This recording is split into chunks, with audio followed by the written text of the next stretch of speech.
claim from Lancia. This year's AWA Clarion Rally was conducted over 35 special stages around the central North Island, and this is how the British crew, who cover all World Championship events, saw New Zealand's contribution. Fastest on this opening tarmac test was Kankinen, by 1 second from Marco Elaine.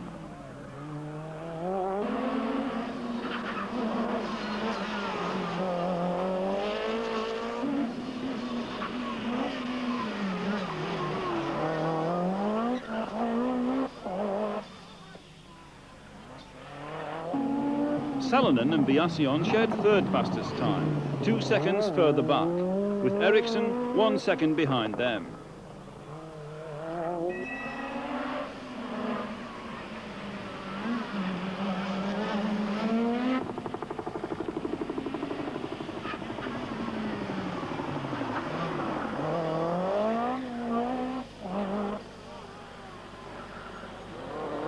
There was then a huge gap of 7 seconds to the first local, Malcolm Stewart in his Audi Quattro. Reg Cook, who seems to enjoy a love-hate relationship with the local crowd, was next fastest, followed by the Metro 6R4 of Tony Teasdale, the first of its type to be seen outside Europe. Kenneth Ericsson was quickest of the Group A crews in his Works Golf GTI, beating New Zealander Rod Millen, now resident of the USA, by a convincing margin on this short opening test. As a publicity exercise, the first stage was an excellent idea, but the real action was to take place over the forest tracks and private roads north of Auckland, 11 stages totaling 180 kilometres.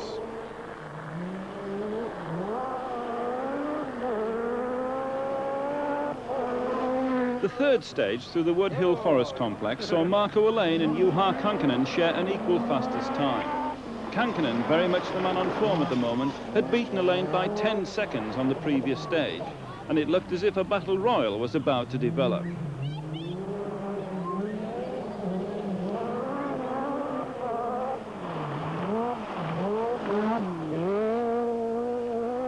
Behind them, Salonen, followed by the other two Lanciers of Biasion and Ericsson.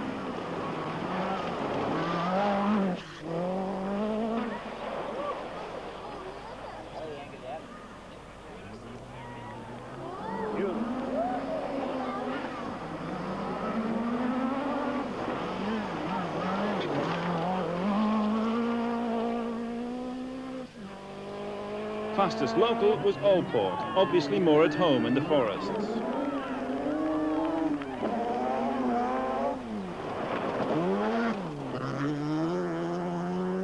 Rival Reg Cook was way down after gearbox troubles in his Nissan 240 RS. He completed most of the stage jammed in third gear. Rod Millen in the four-wheel drive Mazda 323 took fastest time in the Group A class, beating Ericsson's Golf by 2 seconds.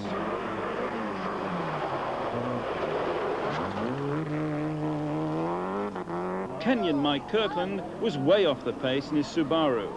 Intermittent brake failure not giving him much confidence to press on. Tony Teasdale and Malcolm Stewart in Metro and Audi Quattro respectively were only 2 seconds apart. Teasdale was very much in a learning mode, this being his first outing in the new Metro.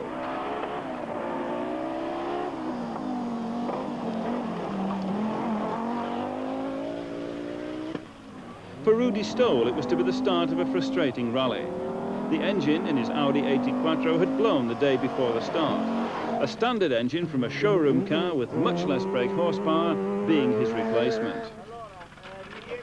Lancia service after 4 stages. Their cars received routine maintenance. No major problems so far. Yes, this start is not too bad, and and that means it's looking good, but still a very long way, But car is good, and my feel also is not too bad, but still long way. But I hope it's not coming technical problem. Got off to a good start, though, haven't you? Yeah, it's not too bad, yes. Special stage 7, 24 kilometres of gravel, and Marco Elaine is the new rally leader, having taken 14 seconds off Kankinen on the previous stage. He also beats him here by 2 seconds. Biasion takes third quickest time, followed by Salonen. who surprisingly drops 15 seconds to Marco Alain. Way back is Ericsson, following a time-consuming spin in mid-stage. This leading group of 5 were already setting themselves apart at the head of the field. The local crews not unnaturally being way off the pace to their World Championship rivals. Teasdale and Stewart continue to battle it out, with the Metro only just having the edge.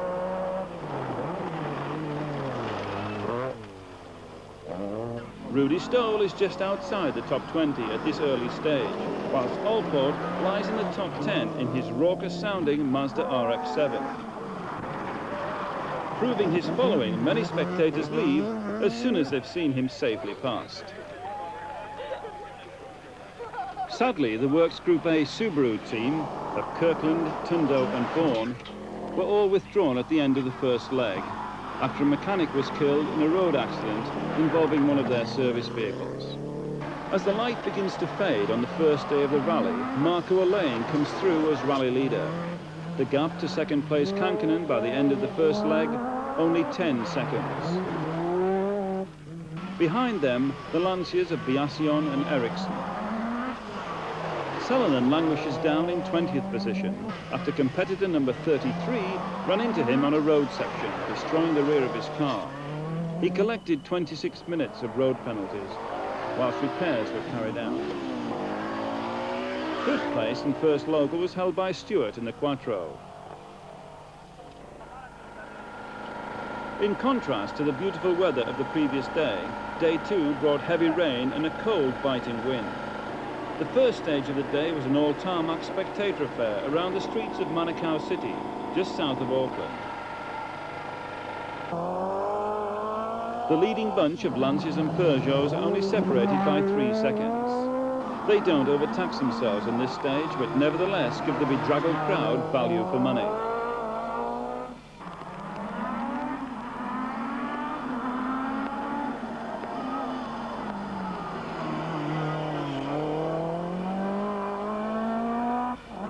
The quickest local is Malcolm Stewart in the Quattro, who originally thought he wouldn't even make the start due to lack of finance.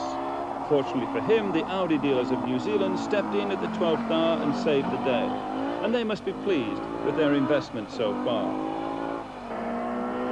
Ericsson continues to dominate Group A with a polished, total commitment drive. Allport gets a little twitchy coming out of the hairpin, but still beats Teasdale's Metro by a scant 1 second.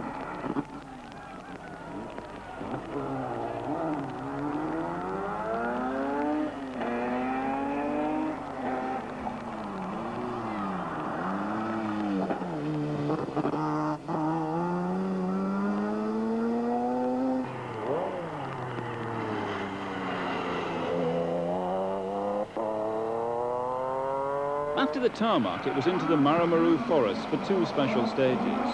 Alain and Kankkunen had been swapping seconds since the restart.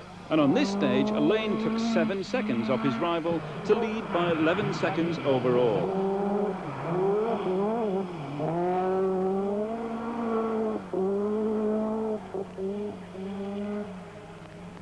There was a big gap in World Rally Championship terms to Biasion, who was 2 minutes behind. He was followed by teammate Ericsson, who was a further 3 minutes in arrears, but coping very well and on his second outing in the Lancia Delta.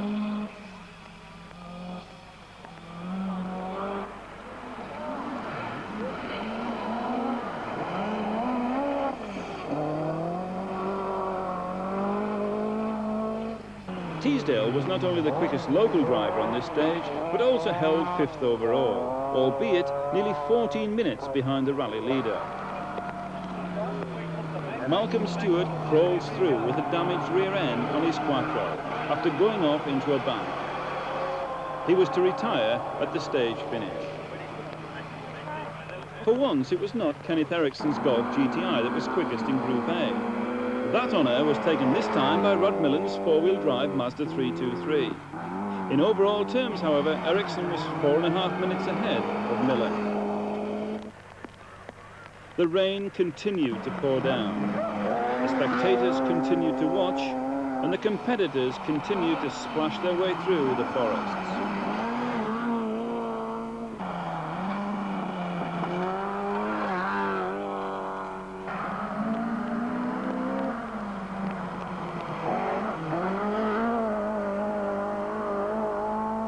More tarmac stages were introduced to the New Zealand Rally this year, and a group of these were in the Cambridge area, followed by a last couple of forest tests before the overnight halt in Rotorua. The three Lanciers took first, second and third on this particular stage, Alain extending his lead to 17 seconds over Kankkunen.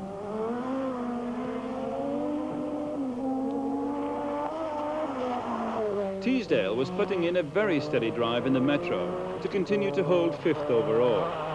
Allport had fallen back and was in 8th position, and rival Cook was just ahead in 7th place.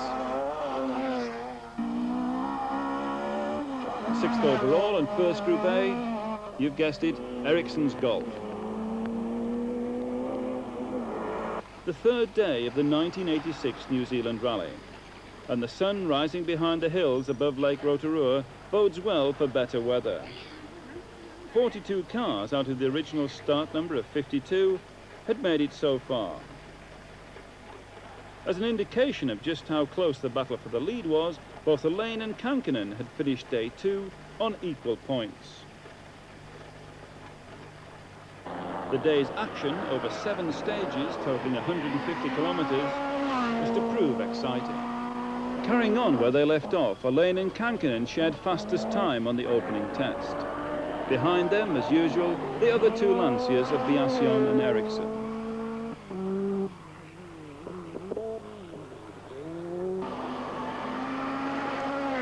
No one had had any real problems on the event so far.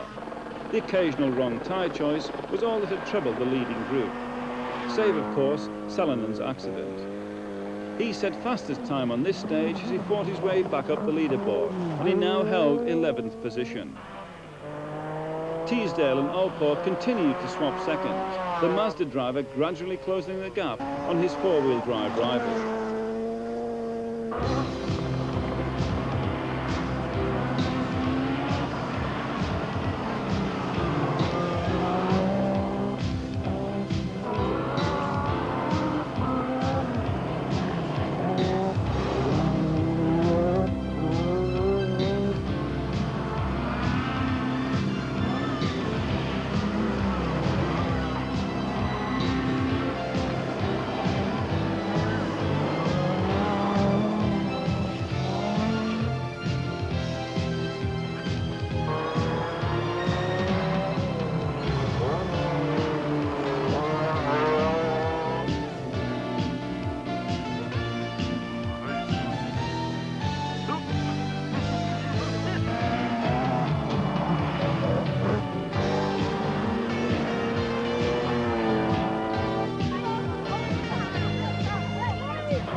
Special Stage 25, and one of the most popular spectator locations of the day.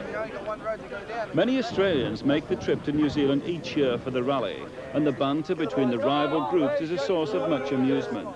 This group of New Zealand supporters have even gone to the trouble of making scorecards and mark each crew out of 10 on their performance and style through this particular corner.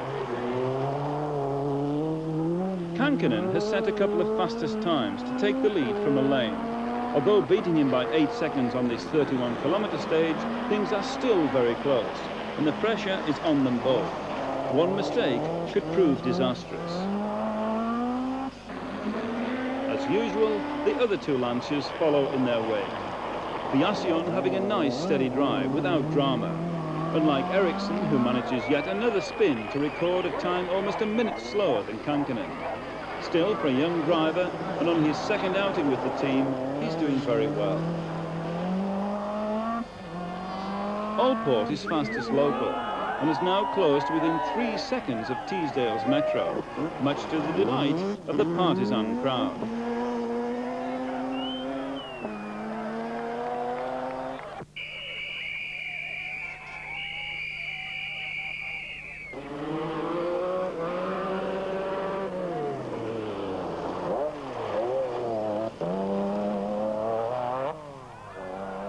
Reg Cook, meanwhile, is plodding on, well off the pace of both the leaders and the leading New Zealanders, and the crowd respond in typical fashion.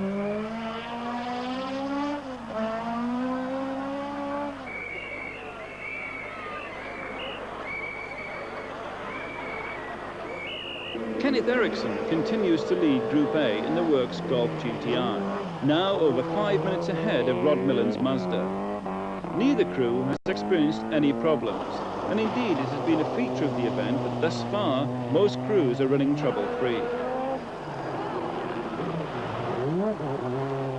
The final stage of the day, 20 kilometres of forest track south of Rotorua. Sadly, an earlier stage had been cancelled when a Forestry Commission vehicle got onto the stage.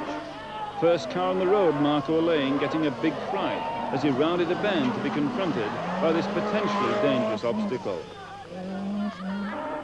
Rally leader Kankinen takes a more cautious approach, but nevertheless beats Lane by 2 seconds to consolidate his lead. Most crews decide on the softly style. Drowning out in a Ford will not win them any praise from critical team managers.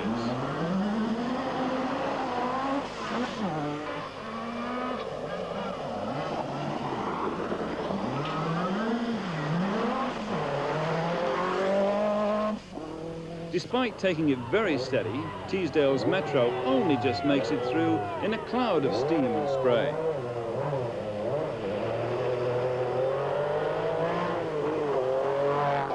Allport is more aggressive, but then to him the merest hint of a crowd is sufficient to put on a show.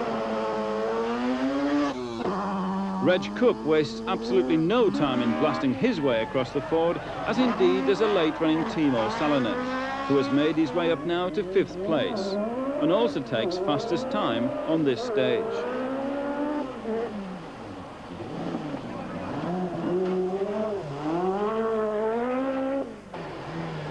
Leading Group A driver Eriksson adopts a cautious style, which sees him safely through.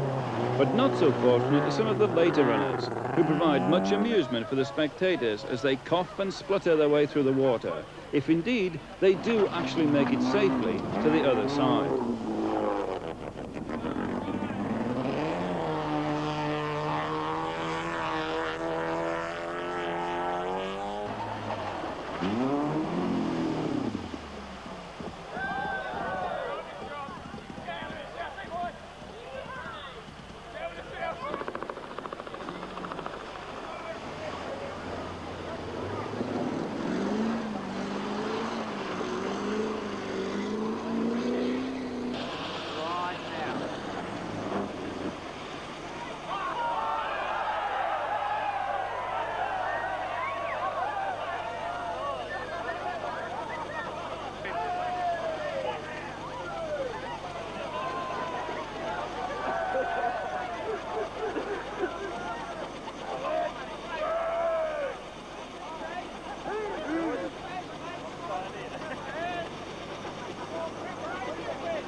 The fourth and final day.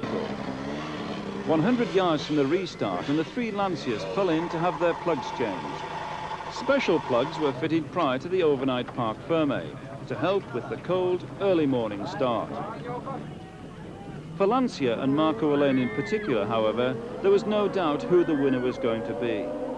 Juha Kankinen and co-driver Juha Purnen took fastest time on the first stage of the day by 21 seconds. And on the second by 15 seconds. Lane was demoralised. For the others, it was just a procession to the finish, avoiding any last-minute dramas.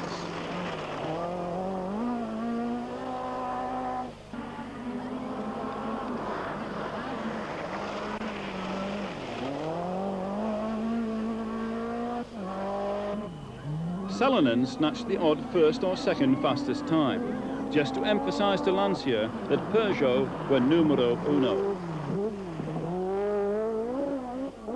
The battle for top New Zealand driver was about to be finally resolved in favour of Neil Allport and his Mazda. Tony Teasdale's Metro struck differential trouble on stage 31, and although he continued, he was eventually to finish a disappointing 23rd overall.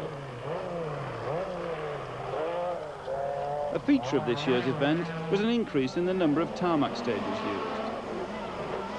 This section was towards the end of stage 32, a stage which began on gravel and finished on tarmac. Peugeot once again dominated.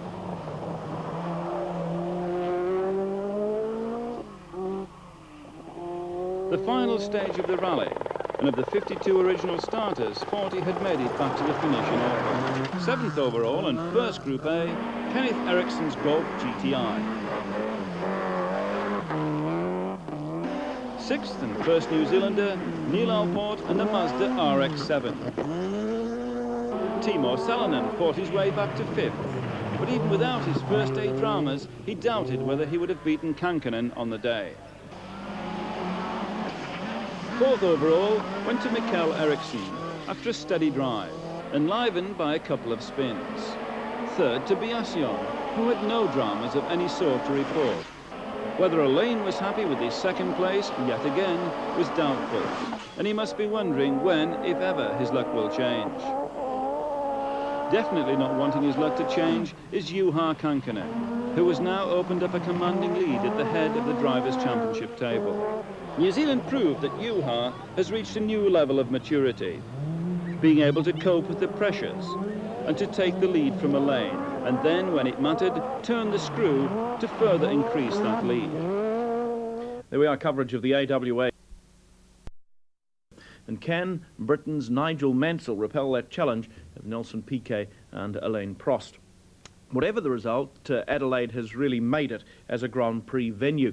There have been a number of street circuits artificially produced in recent years, but Adelaide opted for a surface right up to the very best in European standards. It required a local government investment of $14.5 million, but the result is a very, very good circuit. It's receiving unanimous approval from the spectators, the crews, and most importantly, the drivers. Television New Zealand.